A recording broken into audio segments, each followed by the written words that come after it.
I need you to give me my money back, and I need you to stop taking money out my company, full stop. And so then that means I'm coming for you. Suits season 1, episode 10, The Shelf Life. 40 plus minutes of timeline parallels. Netflix, let's run it back. Welcome back to my channel. It's Liv, living life with lots and learning lessons along the way. And in this video of Must Watch Gotta Learn, we are focusing on the ways in which you can see that you live your past, present, and future all at the same time, or the instances in which that occurs. Because in this episode, it starts off with Harvey, Jessica, and Lewis at an event. So they're at a black tie event, and Harvey's making jokes about the way in which Lewis dresses. So with Suits, I find that there are mentions of the way in which people actually dress in suits or business attire at random points throughout the series. So I don't know if this is going to continue into season 2, but we'll see when we get there. At the moment, whilst we're in season 1, you do hear references to actual suit wear. Harvey and Lewis are having a back and forth, just a mini one, nothing major. Harvey is, what can I say? He's making snide remarks, or he's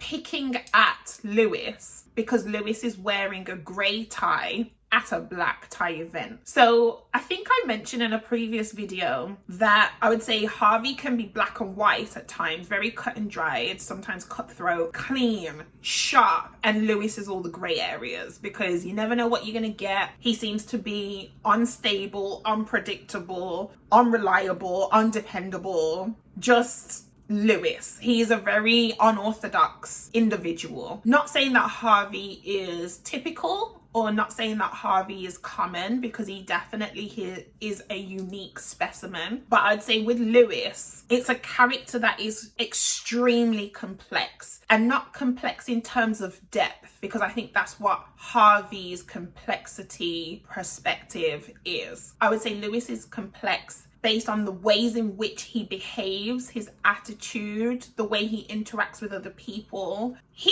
is not afraid of firing shots at other people or picking at other people, usually those inferior to him or those in lower positions than him, his subordinates and things. Whereas Harvey doesn't do that. He does it towards Lewis, and him and Lewis are more or less on the same level because they are progressing through the law firm along the same timelines, even though Harvey's an edge forward.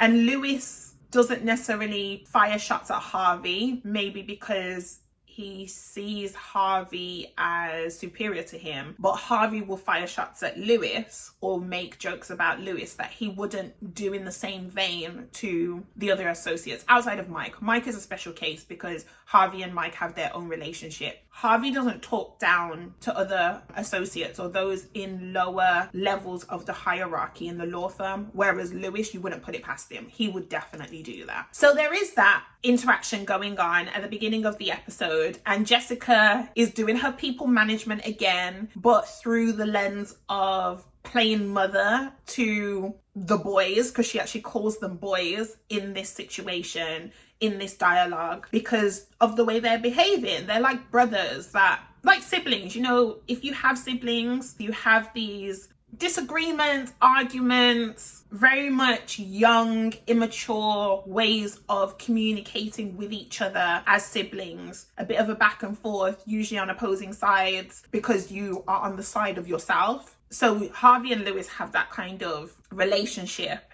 in front of Jessica, and Jessica's like, y'all need to behave before I manners you up in here. And then Harvey kind of jokes and he says, like, I'll stand in the corner if you basically give Lewis this kind of discipline that is going to be humiliating to Lewis, more so than what Harvey would experience in terms of discipline. Oh, I've just thought of this. That comment actually works with, or it aligns with how Jessica handles both of them. So I said probably at the beginning of this season. So I definitely suggest that you watch other episodes and come back here if you want to hear other things I've said about these characters and the way in which these characters are developing and the storylines are expanding as the episodes, the season, the series goes along. Jessica does manage, handle, deal with Harvey and Lewis in different ways. So if you think of a parent and how they sanction or discipline their children, or even just communicate to their children, in many cases, I would say parents tailor their communication to a child based on the child, the way in which the child learns, receives information, the personality type of your children. You got to recognize that your children are different. So in this situation, Harvey and Lewis are two very different personas. And so the way in which you communicate to both of them may need to be bespoke depending on what it is. There are times when Jessica will give a directive that will be delivered in the same way at the same time to Lewis and Harvey, but she also recognizes that sometimes she has to go about things differently based on who it is that she's speaking to. And so you do see that. So whilst it was Harvey who made that comment about basically giving him and Lewis different sanctions, and it's not so much the sanctions that he suggested,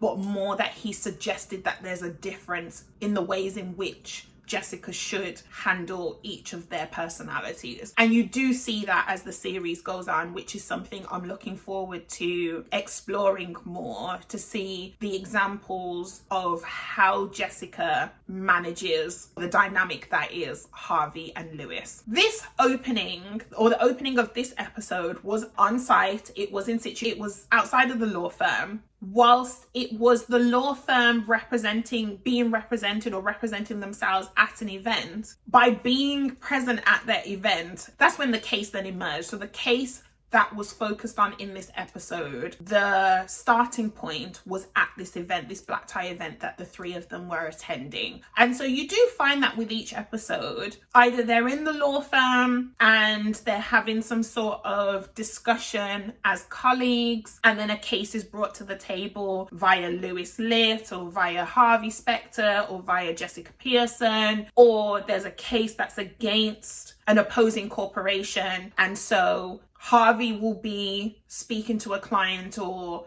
Mike will cross paths with a client or be on his way to a location, bringing some information that Harvey will be able to use. Or there could be, basically, sometimes the law firm is the first setting and it's usually conversation amongst colleagues and then the case arises. Other times you kind of pick up what the case is about for that episode based on Harvey being on site or Jessica being on site or Lewis Litt being on site. This one is almost like they were doing their own thing as law firm representatives and a case found them. So it doesn't matter where they are, a case is going to emerge somewhere or could emerge. So they're at this black tie event and they spot a client. So they not only spot a client, but it turns out that this person is also their accounting firm because they've signed a conflict of interest waiver. So then that means they are able to operate, the corporation, the accounting firm, is able to operate as Pearson Hardman's, as it's currently known,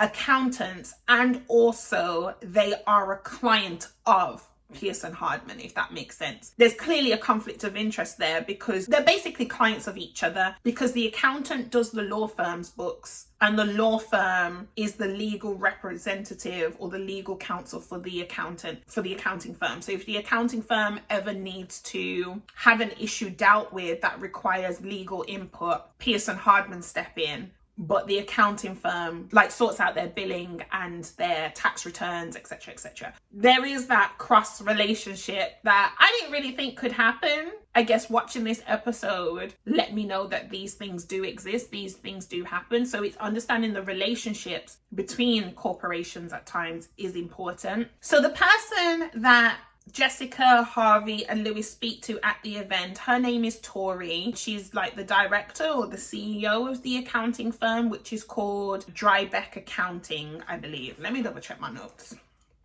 Yeah, Drybeck Accounting are basically saying that there's someone within their organization that they need to let go of. They are in a senior position. They're a senior vice president. They've been with the organization for many years, so 9 years to be exact. Suits has 9 seasons. This person acts as almost like a mirror. I know I was talking about Man in the Mirror in one of my other videos. I think it was the last one, season 1, episode 9. And I was speaking about Harvey and Travis Tanner. But in this one, I feel like the mirror is more for Mike. It's definitely more for Mike. And that's why I talk about timeline parallels. But anyway, they want to get rid of the senior vice president whose name is Stan Jacobson. And they want the law firm to help them do that. Now, because it's a case that's kind of got all senior members of the law firm involved. So Jessica is involved because Jessica and Tori have some sort of friendship, clearly have been working together professionally or have moved in the same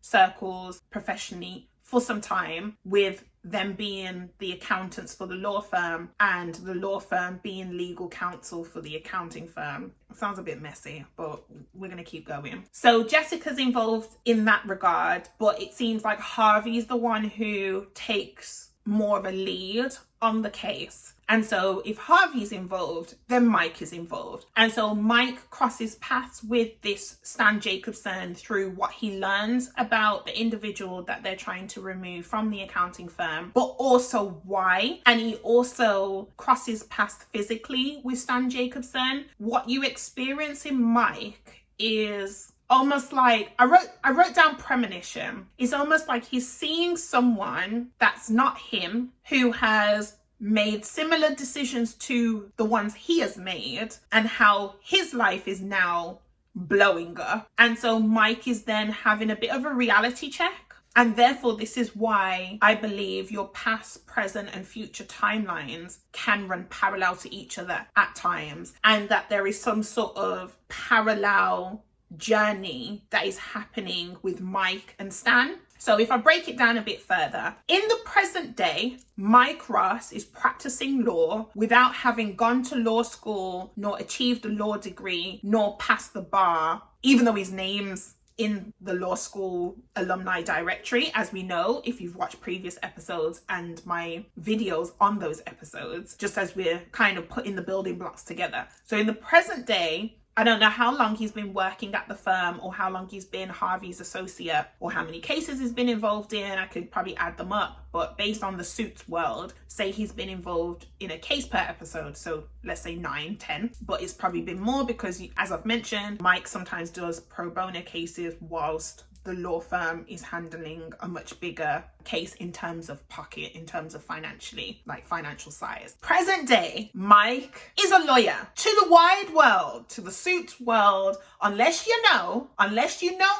Mike is a lawyer. But in his past, he didn't take the right steps in order to legally practice law as a lawyer in his present day. So this is Mike's timeline. So obviously Mike is in the present, and he is triggered by things that happen in the present, that are said in the present. So whether it's commentary that comes from Lewis's direction about the Harvard song or Harvard trivia, or it's about the Harvard Club, which is mentioned in this episode, where it's basically events that happen for alumni of Harvard Law School. And so they meet up there. So Mike attends that with Jenny. We'll come back to Miss Jenny. And there are people there who are like, I don't recognize you. Does anyone know this guy? Because obviously he didn't actually go to law school, so his face is not familiar amongst the people who actually did. So in Mike's present day, there's a lot of triggers coming in his direction from different people, from inside the firm, from people outside the firm, from the chapters of his journey that he seemingly, supposedly have traveled through, gone on, been a part of, but actually hasn't. And so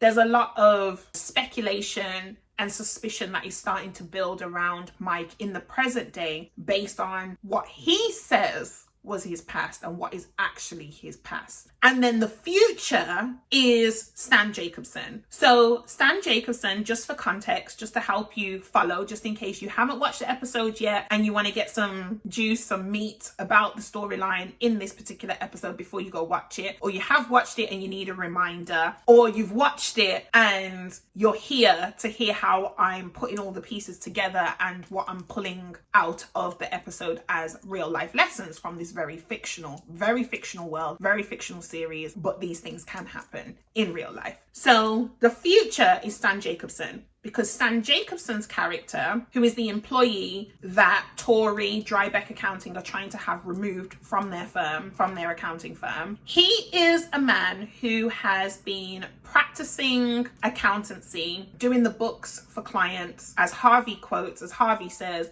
basically 50% of Wall Street. So his name, his reputation is attached to a lot of big corporations or known corporations in the financial district, in the business world, in a professional setting, based on what he's done for these different people, especially if he's got the title of senior vice president. He has been practicing accountancy in many ways up to a senior level for numerous years. 9 years is what I heard quoted in the episode. But it turns out that he didn't pass his CAP exam. Now, I don't know what CAP stands for, but I'm assuming it's very much like exams for other professional fields. Like if you were going into medicine, there's certain exams that you have to pass in order to do that. I'm watching Grey's Anatomy at the moment, so that's why I mentioned medicine. Or at the time of recording this, I'm watching Grey's Anatomy. I'm in the first watch of Grey's Anatomy for any Grey's Anatomy fans. If you are a Grey's Anatomy fan, let me know in the comments on this video. That's fine. So there's no doubt specific exams that are for the medical field, and there's specific exams for the law field, as we've alluded to through Rachel, who wants to do her LSAT exam and then move on to pass the bar, etc., etc. So I'm assuming for accountancy in America, specifically in the US, there are certain steps that you need to take in order to become a fully fledged accountant and practice that field of expertise. Stan Jacobson hasn't passed his CAP exam, so CAP, I believe it's CAP. And also, his credentials don't add up. He lied on his resume. He lied on his CV, is what we would call it here in the UK. I think resume is more of a American term. He said he's done these things, gone to these places, passed these stages on his journey, but he actually hasn't, which is a mirror of Mike. So this is like the accounting version of the legal Mike. So Mike is seeing his future. It's almost like, if I think what you experience through Mike is, if he continues down this path, if he continues to practice law, knowing that he didn't go to law school, specifically he didn't go to Harvard Law School, which is the only law school that Pearson Hardman hire from, until that changes later on in the series, but we'll cross that bridge when we get there. And he continues to make people believe that he passed the bar and that he is a lawyer in the legal sense, because technically he looks like a lawyer, he acts like a lawyer, so people can assume. It's very ambiguous. There's a lot of ambiguity around Mike, and Harvey adds to it, Donna adds to it, Jenny adds to it. All the people who know that Mike is lying help to further embellish and build up that persona that makes it even more believable. Even down to Lola, who's the daughter of a client of Harvey's, who helped Mike get into the alumni directory, which I spoke about in a previous video about a previous episode. So Mike is thinking at different points throughout this episode, and you see his facial expressions, his anxieties build up at different points, that if he continues down the path, there is a high chance that he will get fired. And I think he's more worried because he makes more reference to getting fired by Jessica, getting found out by Jessica and being fired by Jessica, because obviously Jessica is the head of the law firm. She is the named and managing director, managing partner of the law firm Pearson Hardman. Jessica is to Mike what Tory is to Stan. And so now that Stan has been found out that what he said on his resume isn't true, Tori, the top of Drybeck Accounting, the accounting firm that's in this episode, that's the focal point of this episode, wants to get rid of Stan. Mike is kind of mirroring it and saying, rah, if Jessica finds out about me, that I didn't actually go here and I didn't actually do this and I'm now working here, then will she fire me when she finds out? She doesn't. I know I just dropped a spoiler there. Jessica does find out and she doesn't fight. Well, she doesn't fire Mike, but that's because each person who finds out about Mike trades it for something. And this is something else I want to talk about this episode. You learn that, if you haven't learned it already through watching, and I don't think I've really brought it to the forefront in any of my commentary videos here on Must Watch Gotta Learn, but I will mention it now. But you do see in this episode in particular, well, you do see in several episodes, but in this episode is when I thought, yes, I want to mention it, that Harvey has nurtured a number of relationships based on favors. So you do find Harvey in conversation, in dialogue with another person in this episode, character not worth mentioning because I don't think you see them again, but they are a judge. Harvey did something for this judge, and so Harvey's basically calling in a chip. I think, is that the term, calling in a chip? Clearly Harvey has connections with people across the legal field regardless of their role, title, position, or where they are placed, and he will trade favors so that when he needs something, someone owes him, and so that he can say, like, I did this for you and this is now when I need you to do something for me. So you do see that. So Harvey gets this information, he calls in this favor and he gets this information that helps him move forward, because there is a reference that Harvey makes in the episode about having a smoking gun, and you hear this a few more times. You hear this reference again from Harvey directly from this character through the series. My understanding of a smoking gun is a piece of information or a piece of evidence that strongly supports the argument that you're trying to make, or the argument that you're trying to make sure the opposing counsel doesn't make. Because if it's a smoking gun against you, you want to do everything to hide it, to bury it, to not bring any attention or shine any light on it, which you see in law firm situations that happen as the series goes on. For example, there's a situation that comes up at some point with Donna and something that she's buried, but we'll cross that bridge when we get there.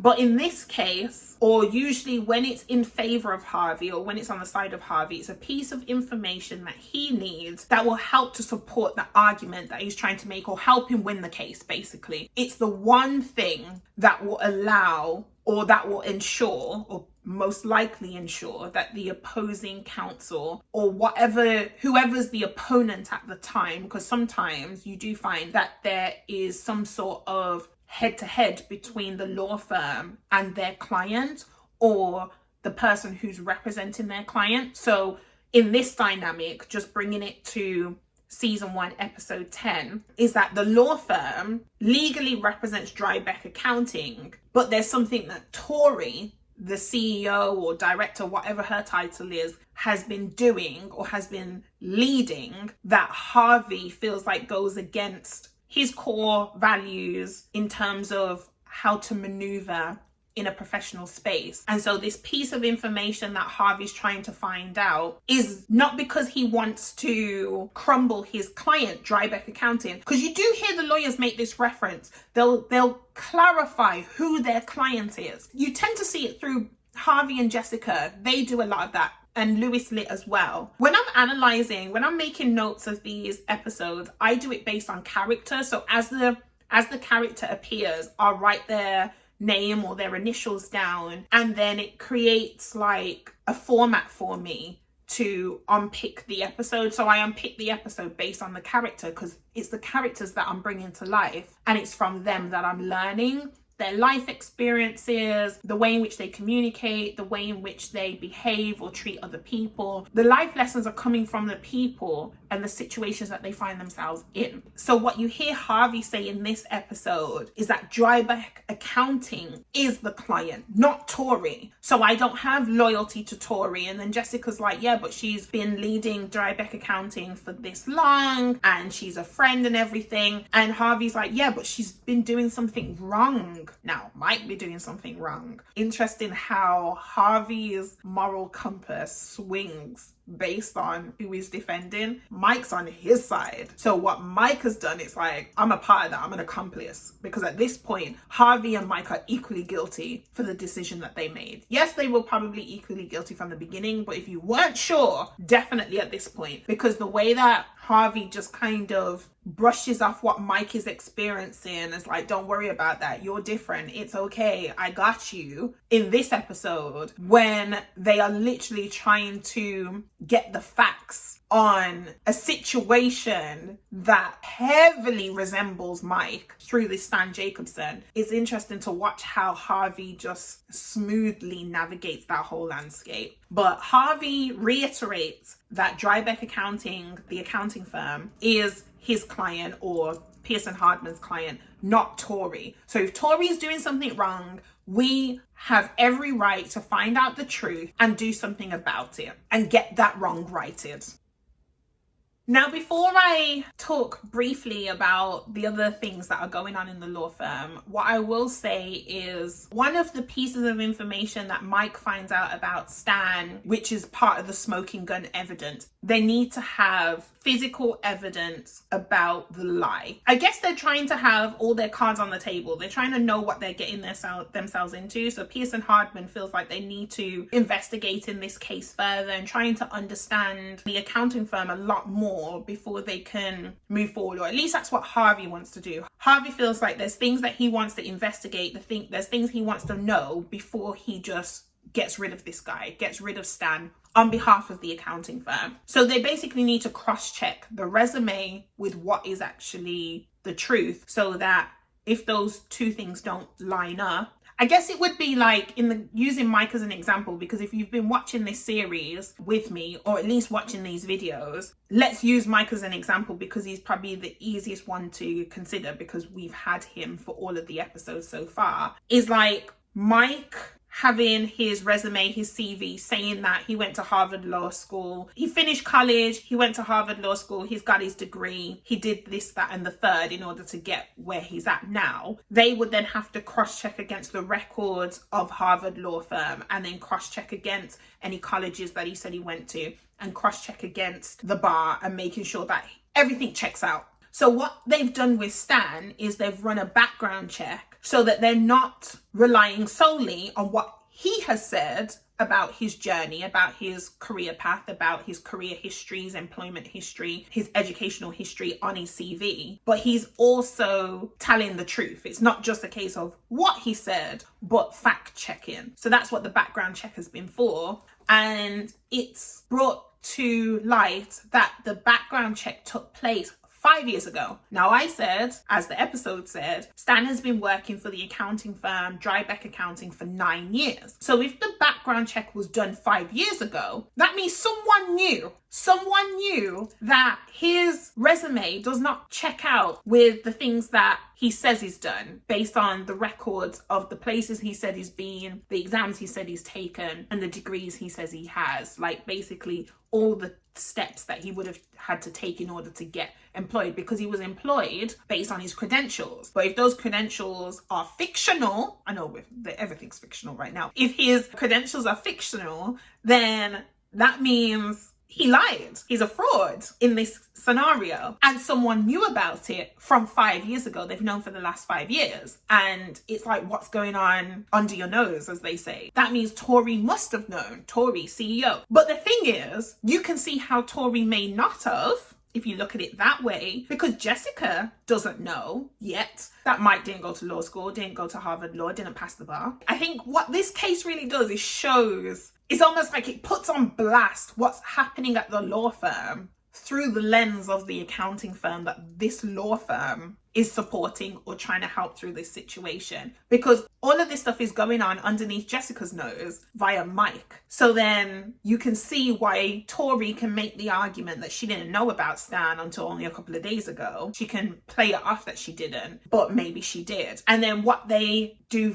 to go further, they being Harvey and Mike, is find out that there's a shelf company. Obviously, Stan's now talking more freely because he's like, I'm not going to be railroaded. I'm not going to be scapegoated. I'm not going to take the fall for something that the accounting firm's trying to cover up. So here's a seed. Now go and investigate. Go and learn some more about that. And you'll see that I am actually doing the best I can to stay above board, because whilst I may have made a wrong decision back then, I've been spending my life trying to make up for it. I'm passionate about numbers. I'm really good with numbers. And so I just wanted to do what I've always been called or naturally led to do. It just hasn't worked out in the way that, or it just didn't come about in the way that was probably correct or legally right. Which is like Mike. You can see why Mike wants to practice law, and you can see that he's good at it. He hasn't gone about it in the right way. That's why he puts so much effort and attention into pro bono cases, and he empathizes with people, which Jessica and Harvey try and get him to stop doing, because for Harvey, he's thinking the more you empathize with people is the more you're exposing yourself to Jessica, and so Jessica will find out, and then Jessica doesn't like it because it just makes him seem soft, and she don't want any soft lawyers in her firm, because there needs to be some sort of iron in you in order to be the best and be successful in that space where it's like literally dog eat dog. And if you come in like a pussycat, although do not underestimate cats, but if you come in all soft and naive and stuff, then that means you're actually going to lose us money. So Jessica's thinking of a bottom line of her business, of the sustainability of her firm, and she needs the right people, the right generals in place in order to ensure that that firm will continue to stand. So there's this shell company, but it's called a shelf company, and Harvey explains this. Definitely recommend you to go and watch the episode if you want to get the full definition of that. They learn about it, which actually starts to inform them that there's a lot of these shell companies or shelf companies that is stealing money from the law firm and lining the pockets of the accounting firm. So this is when this is why they say business and friendship don't mix, because it's at this point that Jessica thinks, you know what, I gotta put aside any sort of friendship that I had with this Tory woman. Is she stealing money from me? Because Jessica means business, and you respect her for that. She means business. Don't ramp with her when it comes to her business. She's thinking, if you're stealing money from me, I don't give a flying frig about our relationship anymore. I don't care about our friendship. I need you to give me my money back, and I need you to stop taking money out my company, full stop. And so then that means I'm coming for you, seeing as though you allowed this to happen, or you're leading this. So I'm coming for you, because now I know that you're undercutting me, that you're actually disrespecting me, that you're going behind my back. It's about knowing the people close to you and know if their intentions are genuine and if they are pure and if they are above board. A lot of people hide behind the friendship title or the family member title. So this is like me having a real life reflection, sharing with you, imparting to you some of the things that this episode highlights and can cause you to think about. And it's auditing those relationships, auditing your friendships and understanding what they stand on and are people who they really say they are. It's a very twisty, turny kind of episode, because you sympathize, empathize with Mike, but at the same time, I guess, because you see how Stan's life turned out, the fact that he can no longer do, because he was so hopeful that he'll be able to go back to doing his job once he helped Harvey find out what was going on and the accounting firm stealing money from the law firm. But it was like, reality check, you can't go back, and even if you could legally, they may not take you back. If there's even an accounting firm left to go back to, based on all the things that have been unearthed with the investigation that was done and what has come to light. And so you do kind of feel some type of way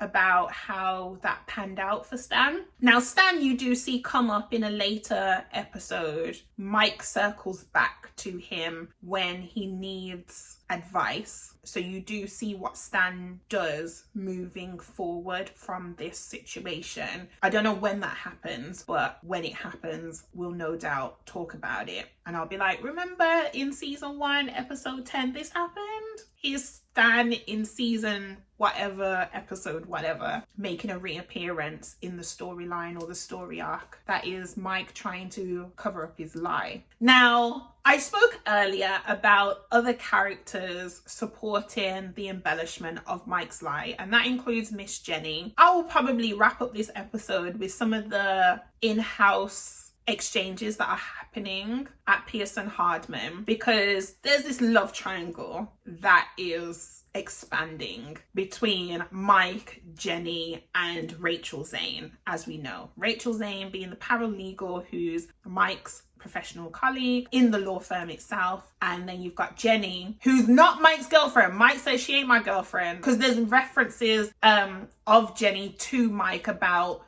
Jenny being his girlfriend, and Mike shuts it down. So they're not in a title or commitment level of their relationship, but they're fooling around, they're doing things. I guess they may be in a friends with benefits situation, or for Mike, it's not official, because that's not who he truly wants. We know. If you've been watching this with me, then you know that Jenny is not who Mike truly wants, even though that's who he is with right now. I would say that's who he's kind of settled for or is with based on convenience. Yes, there is some history. Yes, Mike is attracted to Jenny. He's interested in Jenny, and they could have a budding relationship. But because of the presence of Miss Rachel Zane, if Mike got to choose between the two, which that ultimatum does come up, he's going with Rachel, not Jenny. So you have this love triangle going on between them. Now Rachel's doing this back and forth, showing interest, pulling back, showing interest, flirting, leaning into the possibility,